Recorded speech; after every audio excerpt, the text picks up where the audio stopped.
Sri Kuberan TV நேயர்கள் அனைவருக்கும் மோசஸின் இனிய வணக்கங்கள். இப்போ பார்த்தீங்கன்னா சனி வக்ர பெயர்ச்சி.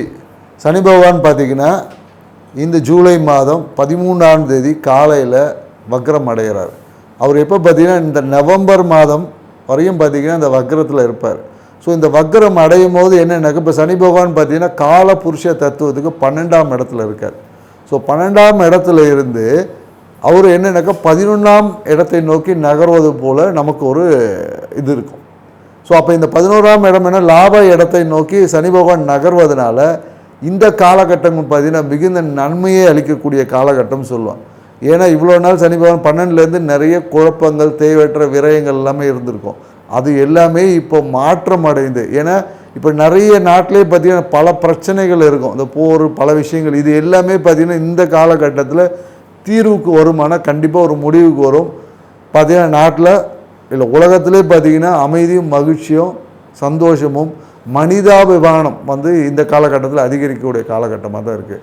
அதனால் ஏன்னா முதல்ல சனி வக்ரம்னா என்னன்றது ஒரு சின்ன புரிதலுக்காக. ஏன்னா நம்ம பார்த்திங்கன்னா பொதுவாக நிறைய பேர் ட்ரெயினில் திருப்பதிக்கு யாராவது ட்ராவல் பண்ணியிருந்தீங்கன்னு வச்சுக்கிங்களேன், திருப்பதியில் பார்த்திங்கன்னா ட்ரெயின் ரேணிகுண்டா வரை அப்படியே முன்னோக்கி போகிற மாதிரி இருக்கும், சரிங்களா? ஸோ அங்கேருந்து பார்த்திங்கன்னா என்ஜினை மாற்றி பின்னாடி என்ஜினை மாற்றி பின்னாடி இருக்க இடம் முன்னாடியாகவும் முன்னாடி இருக்க பின்னாடியாக மாறி என்ஜின் முன்னாடி போகும். ஆனால் என்ஜின் முன்னாடி தான் போவோம். நம்ம முன்னாடி இருந்தவங்களுக்கு என்ன மாதிரி முன்னாடி போனவங்களுக்கு என்ன மாதிரி ஒரு ஃபீலிங் இருக்குன்னா பின்னோக்கி இழுக்கிற மாதிரி ஒரு ஃபீலிங். ஏன்னா நம்ம பார்த்திங்கன்னா சூரியனை சுற்றி தான் நம்ம நீள்வட்ட பாதையில் கிரகங்கள் சுற்றிட்டு வருது. ஸோ அப்போது இந்த சனி கிரகம் அந்த நீள்வட்ட பாதையில் வரும்போது நமக்கு எதிரான திசையில் பயணிக்கிற மாதிரி ஒரு தோன்றல் இருக்கும். ஆனால் அது நேரடி பயன்தான் இருக்கும். ஆனால் அந்த எதிர்மறையான உணர்வுகளால் அந்த எதிர்மறையாக போகக்கூடிய அந்த தாக்கம் இருக்குது பார்த்திங்களா, அதனால் நிறைய பிரதிபலிப்புகள், அதனால் ஏற்படக்கூடிய பிரதிபலிப்பை தான் இங்கே நம்ம பலன்கள் சொல்கிறோம். அந்த பலன்கள் இந்த இவ்வளோ நேரம் பார்த்திங்கன்னா சனி பகவான் யாருக்கெல்லாம் நன்மையான பலன்களை கொடுத்தாரோ அவருக்கெல்லாம் இப்போ இந்த காலத்தில் நன்மையான பலன்களை கொடுக்க முடியாத ஒரு சூழல் ஏற்படும். இவ்வளோ நாள் அசுப பலன்கள்லாம் சில ராசிகளுக்கு வந்திருக்கும், அவங்களுக்கு எல்லாமே இப்போ பார்த்திங்கன்னா அபரிவிதமான திடீர் அதிர்ஷ்டம் திடீர் நன்மைகள் எல்லாமே கொடுக்க போகிறேன். என்னக்கா இந்த சனி பகவான் பார்த்திங்கன்னு வச்சுக்கிங்களேன், இப்போ 12ஆம் இடத்துல இருந்து 11ஆம் இடத்தை நோக்கி அவருடைய பார்வைகள் அவருடைய எதிர்மறையான விஷயங்கள் அதை நோக்கி பார்க்கறதுனால அப்போ என்னன்னாக்கா பல பேருக்கு வெளிநாட்டிலேருந்து எப்போ வரலாம் ஊருக்கு வரலாம் அப்படின்னு நினைக்கக்கூடியவங்களுக்கு எல்லாமே பார்த்திங்கன்னா ஊருக்கு வரக்கூடிய வாய்ப்புகள் உருவாகும். அதே போல் என்னன்னாக்கா ஏன்னா இவ்வளோ நாள் விரயமாகவே இருக்குது, எங்கே நமக்கெல்லாம் சனி பகவானை ஒன்றும் செய்ய மாட்டார் போல் இருக்குது அப்படின்ற நினைக்கிறதுக்கு எல்லாமே திடீர் அதிர்ஷ்டமாக அப்படியே என்ன நடந்துச்சுன்னு தெரியாது இல்லையா, அந்த 360 டிகிரி சேஞ்சஸ் மாதிரி தொழிலில் பார்த்திங்கன்னா லாபம் அதிகரிக்கும், திடீர் ப்ரொமோஷன் நிறைய பேருக்கு கிடைக்கும். ஏன்னா 11ஆம் இடம் என்பது லாபம் மன மகிழ்ச்சி. ஸோ எதிர்பார்க்காத நிகழ்வுகள் எல்லாமே திடீர் நடக்கும். ஆனால் அந்த விஷயத்திற்கான ஆற்றலை நம்ம ஏன்னா இப்போ ஒரு விஷயம் டாக்டர் ஆனோன்னா எம்பிபிஎஸ் படிக்கணும் இல்லையா, ஸோ அதே போல் தான் இந்த சனி பகவான் கொடுக்கக்கூடிய இந்த பலன்களை பெறறதுக்கான ஆற்றலையும் தகுதியும் நாம் வளர்த்துக்கணும். நம்ம எப்போதும் ஆன்மீகத்தில் சொல்லக்கூடிய ஒரு விஷயம் என்னன்னாக்கா இறைவன் கொடுக்க தயாராக இருக்கார், நம்ம வாங்கிறதுக்கான ஆற்றலை பெருக்கிக்கணும். இப்போ என்னன்னாக்கா இப்போ நமக்கு ஒரு உதவித்தொகையே வேணும்னா பேங்க் அக்கௌண்ட்டில் தான் கவர்மெண்ட் போடுவார், பேங்க் அக்கௌண்ட்டே இல்லை எனக்கு கவர்மெண்ட் உதவித்தொகை கிடைக்கலன்னு சொல்ல முடியாது இல்லையா. அப்போ அதுக்கு முன்னாடி பேசிக் குவாலிஃபிகேஷன் நம்ம பேங்க் அக்கௌண்ட்டை ஓப்பன் பண்ணணும். ஸோ இந்த மாதிரி தான் ஆன்மீகம் என்பது நம்ம என்ன சொல்கிறோம் அப்படின்னா ஒரு 2 நல்ல விஷயத்தை புரியும். ஏன்னா கோயில்கள் எல்லாம் போனீங்கன்னா அப்போ அந்த பிரசாதம் கொடுப்பாங்க, பிரசாதம் ஏன் கொடுக்குறாங்கன்னு கொஞ்சம் யோசித்து பார்த்தீங்கன்னு வச்சிங்களேன், அங்கே இறையருளும் இருக்கும், அதாவது நம்ம சிவத்துக்கு தேவையான ஆற்றலை பூஜை முறையில் இருக்கும், நம்ம உடலை வளர்க்கறதுக்கான உணவையும் கொடுப்பாங்க. அதனால தான் பார்த்திங்கன்னா ஸ்பெசிஃபிக்காக ஒவ்வொரு கோயிலையும் இந்த புளியோதரை லெமன் சாதம் இந்த திருப்பதி போனால் லட்டு இந்த மாதிரி அங்கே உடலும் உயிரும் ஒரு சேர வளரணும். அதை தான் அர்த்தநாரீஸ்வரர் தத்துவமே சொல்லும். ஏன்னா சிவபெருமானே தன் உடம்புல பாதியை சக்தி கொடுத்துருப்பாரு. அப்போ என்னன்னாக்கா இரண்டும் ஒரு சேர வளர்வது தான் அந்த நிகழ்வு முழுமையிடும். அதை தான் பரிகாரத்தில் கூட மோஸ்ட்லி எங்களுடைய வாடிக்கையாளருக்கு நம்ம சொல்வது என்னக்கா இரண்டும் ஆழம் வரையணும் அறிவும் வளரணும்னு சொல்லுவாங்க இல்லையா. ஸோ அதே போல் தான் நம்ம உயிரும் வளரணும், அதே மாதிரி அந்த உயிரான நிற்கக்கூடிய இந்த உடம்பு சரீரம் இதையும் நம்ம வலுவாக வச்சுக்கணும். அதுக்கு தான் சித்தர்கள்லாம் அந்த காய கற்பங்கள்லாம் பண்ணாங்க. ஸோ அதனால் நம்ம இங்கே என்ன சொல்லலாம், பரிகாரம் என்பது இரண்டையும் சம அளவுக்கு மாற்றங்கள் நிகழ்த்தும் போது தான் அந்த பரிகாரம் என்பது முழுமையடையும். அப்போ தான் அந்த காரிய தடை என்பது மேலும் உங்கள் வாழ்க்கை வளர்ச்சிக்கான விஷயம். நாம் இங்கே என்னென்னாக்கா ஒருமனே மந்திரத்தை மட்டும் சொல்லிட்டு போயிட்டே இருக்கோம். ஆனால் வாழ்க்கை முறையில் நம்ம மாறுவதில்லை. நீங்கள் மந்திரங்கள் சொல்வதும் மூலம் உங்களுடைய ஆத்ம பலம் வந்து அதிகரிக்கும். அந்த ஆத்ம பலம் செயல்படுவது உங்கள் உடம்புல தானே இருக்கும். அப்போது தேக பலமும் அதிகமாகணும் இல்லையா? அப்போ அதுக்காக தான் சில பார்த்திங்கன்னா நமக்கு அந்த உடல் ரீதியான சில என்ன சொல்லுவாங்க பழக்க வழக்கங்கள், இந்த உடலை பாதுகாத்து உடலை மெயின்டைன் பண்ணக்கூடியது. இந்த இடத்துல கறி சாப்பிடக்கூடாது, இந்த இடத்துல வெஜிடேரியனாக இருக்கணும், சைவ உணவை எடுத்துக்கணும், இந்த மாதிரியான விஷயங்கள் சொல்வது வந்து அந்த அந்த உயிர்த்தன்மையை பேலன்ஸ் பண்ணக்கூடிய உடலும் சப்போர்ட் பண்ணணுன்றதுக்கு தான். ஸோ இதை நம்ம புரிஞ்சு நம்ம ஒவ்வொரு பரிகாரத்தை நீங்கள் செஞ்சு பாருங்கள், கண்டிப்பாக சக்ஸஸ். ஏன்னா என்னுடைய நேயர்களுக்கு என்னுடைய வாடிக்கையாளருக்கு நம்ம சொல்வது என்னென்னாக்கா, பரிகாரம்னா அது பரிகாரமாக இருக்கணும். சும்மா ஒரு சம்பிரதாயம் மாதிரிலாம் இருக்கக்கூடாது. அந்த நிகழ்வு நடக்கணும்னா இந்த குறிப்பிட்ட நாள் இந்த நிகழ்வு நடக்கணும். அதுக்கான ப்ரிப்பரேஷனில் நம்ம போகும்போது வாழ்க்கை வெற்றியாக இருக்கும். அதே தான் இந்த இந்த சனி பெயர்ச்சிக்கு நம்ம சொல்லுவோம். ஏன்னா சனி வக்ரம் அடைகிறாரு. ஸோ இவருடைய வக்ரம் அடைந்து சில நிறைய ராசிக்கு பார்த்தா நற்பலனை கொடுக்க போகிறாரு. இந்த நற்பலனை பிறகுதான தகுதியை நம்ம வளர்த்துக்கும் போது நம்ம வாழ்க்கை எப்போதும் மகிழ்ச்சியான விஷயமா இருக்குன்றதான் சொல்கிறோம். வாங்க வீடியோக்குள்ளே போகலாம். மகர ராசிக்கு பார்த்தீங்கன்னா சனி பகவான் வந்து 3ல் இருக்க. இப்போ தான் 7.5 சனி முடிஞ்சதேன்னு சந்தோஷப்பட்டனே, மறுபடியுமா அப்படின்ற மாதிரி தான். ஏன்னா இது ராசியை பார்த்தீங்கன்னா காலபுருஷத்துக்கு 10வது ராசி. எவ்வளோ அடித்தாலும் தாங்குவான். ரொம்ப நல்லவன்னு ஒருத்தர் இருப்பாங்களே, அது யாருன்னா மகர ராசிக்காரன் தான். ஏன்னு வச்சுக்கோங்களேன், இவங்ககிட்ட நீங்கள் எந்த வேலையை கொடுத்தாலும் சரி ரொம்ப பொறுமையாக கவனமாக அது முடிக்கிற வரையும் ஒரு அடிமை மாதிரின்னு சொல்லலாம். அப்படி வேலை செய்யக்கூடிய ஒரே ஒரு ராசியாருன்னா மகர ராசிக்காரன் தான். ஏன்னா இவங்ககிட்ட எந்த ஒரு விஷயங்களை கொடுத்தாலும் அதை நேர்த்தியாக செய்யணுன்றதுக்காக சிறப்பாக செஞ்சுடுவாங்க. அதுக்காக தன்னையே அவ்வளோ வருத்தி செய்வாங்க. ஸோ அதனால் இவங்களுக்கு பேர் கிடைக்குமானு ஒன்றும் கிடைக்காது, 10 பைசா கூட கிடைக்காது. ஆனால் வேலை மட்டும் வாங்கிடுவாங்க. நம்ம நிறைய பார்த்தீங்கன்னா மகர ராசிக்காரங்க பார்த்தீங்கன்னா இந்த புலம்பலை நிறைய இடத்துல கேள்விப்படும். இப்படிலாம் ஒருத்தர் யாராவது புலம்புனான்னா நீங்கள் நேரடியாக கேட்கலாம், மகர ராசியான்னு கேட்டிங்கன்னா ஆமான்னு. ஏன்னா இவங்களுக்கு உழைப்புக்கேற்ற அந்த ஊதியம் என்பது அவ்வளோ சீக்கிரத்தில் கிடைக்காது. என்னங்க இது சூப்பர் ஸ்டார் ரஜினிகாந்த் அவர் மகர ராசி தான், அவருக்கு கிடைக்குதுன்னா அது சினிமா துறையில் மட்டும்தான் கிடைக்கும், வேறு எந்த துறையிலும் கிடைக்காது.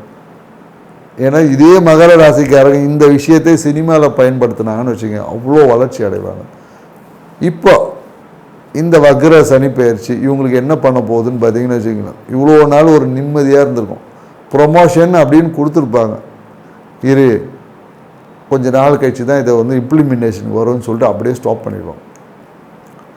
அதே மாதிரி இன்க்ரிமெண்ட்டுன்னு இந்த பர்சன்டேஜ்னு சொல்லியிருப்பாங்க, ஆனால் அக்கௌண்ட்டுக்கு வர்றதுக்கு காலதாமதம் ஆகும். ஸோ இந்த மாதிரி நல்ல நிகழ்வு எல்லாமே சுற்றி நடந்திருக்கும், அதை அனுபவிக்க முடியாமல் இருக்கும். அதான் சொல்லுவாங்க இல்லையா? ஸோ அந்த மாதிரியான ஒரு சூழல் தான் இந்த காலகட்டத்தில் இருக்குது. ஸோ இந்த காலகட்டத்தில் என்னக்கா அதிகப்படியான பணி சுமையால், வேலை சுமையால் ஒரு தூக்கமின்மை தான் இருக்கும்.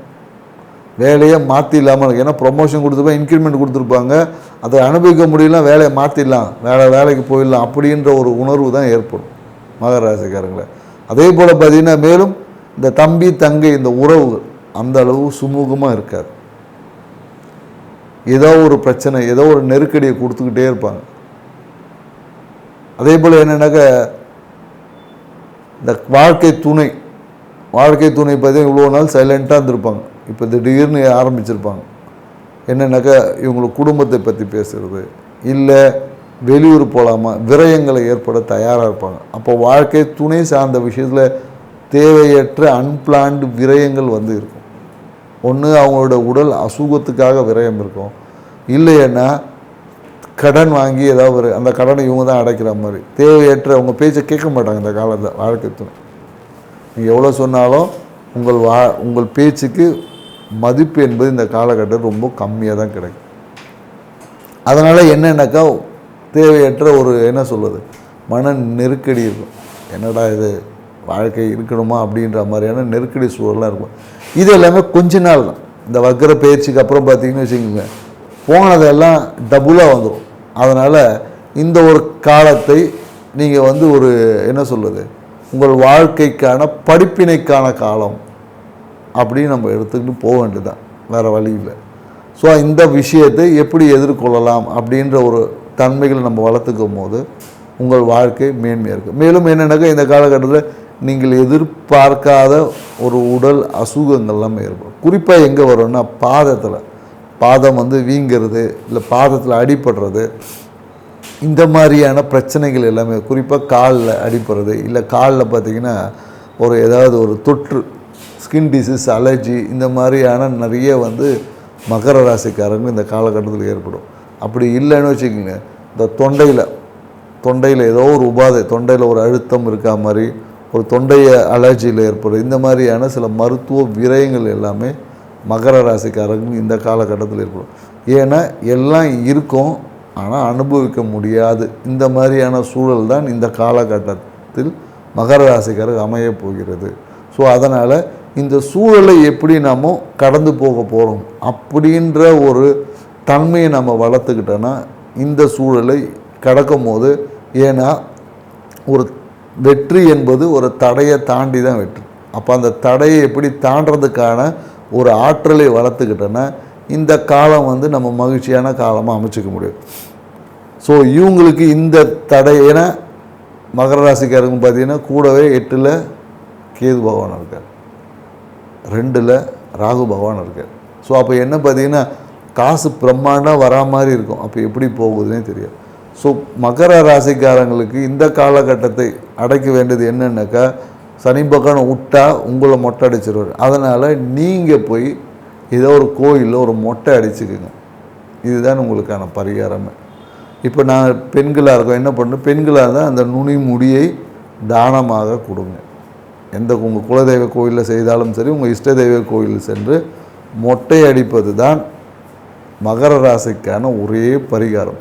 அப்படி நீங்கள் அடிக்கலைன்னா கிரகங்கள் உங்கள் வாழ்க்கையை மொட்டடிச்சு தயாராக இருக்கும். ஸோ அதனால் நீங்கள் அடிச்சிட்டிங்கன்னா கிரகங்கள் உங்களுக்கு அதே நற்பலன்களை மாற்றிடும். இந்த விஷயத்தை எதிர்கொள்ளக்கூடிய ஆற்றல், இந்த பிரச்சனைகளை எதிர்கொள்ளக்கூடிய ஆற்றல் வந்து உங்களுக்கு அதிகமாகிடும். ஸோ அப்போ வந்து இந்த சனியோட தாக்கமான மற்ற கிரகத்தோட தாக்கத்திலேருந்து உங்கள் வாழ்க்கையை நீங்கள் மேன்மைப்படுத்திக்கலாம்.